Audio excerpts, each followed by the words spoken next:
President of the Republic of Ghana, Nana Addo Akufo-Addo, has highlighted his government's achievements in ensuring a reliable power supply for Ghanaians.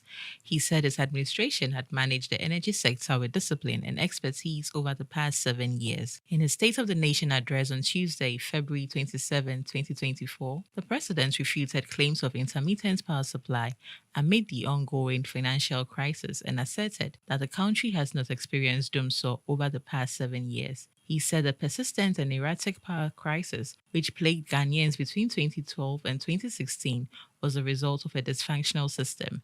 According to him, the NPP government has managed to keep the light since 2017 and has therefore avoided a repetition of the hardships that were inflicted on Ghanaians some years ago.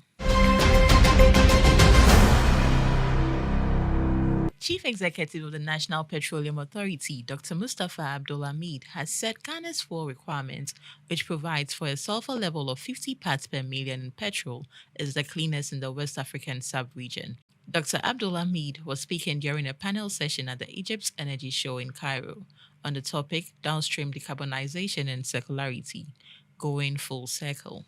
He said requests from civil society organizations and the public to the government to adhere to decarbonization objectives and the protection of the environment resulted in a policy change in Ghana to lower sulfur content in fuel to 50 parts per million. The NPA chief executive, who is also the president of the African Refiners and Distributors Association, stated that Ghana is revamping its LPG distribution scheme to boost clean cooking across the country.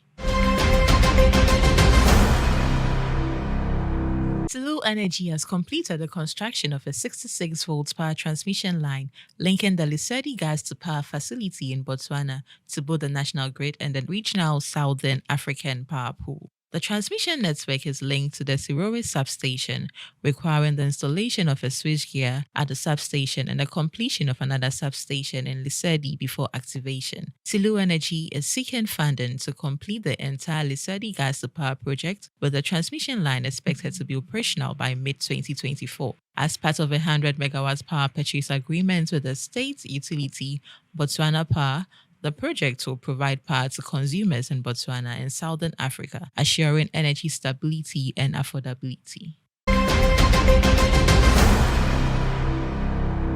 Russia on Tuesday imposed a 6-month ban on petrol exports beginning March 1st to compensate for increased consumer and agricultural demand and to allow for planned maintenance of its refineries. The ban was confirmed by spokesperson for the Deputy Prime Minister, Alexander Novak. Russia enforced a similar restriction between September to November last year to address high domestic pricing and shortages. Only 4 former Soviet states, Belarus, Kazakhstan, Armenia, and Kyrgyzstan, were exempted. Visit EnergyGhanaMagazine.com for more on these stories. Energy Brief is proudly brought to you by Airport View Hotel. Energy Ghana Team. Local in focus, global in perspective.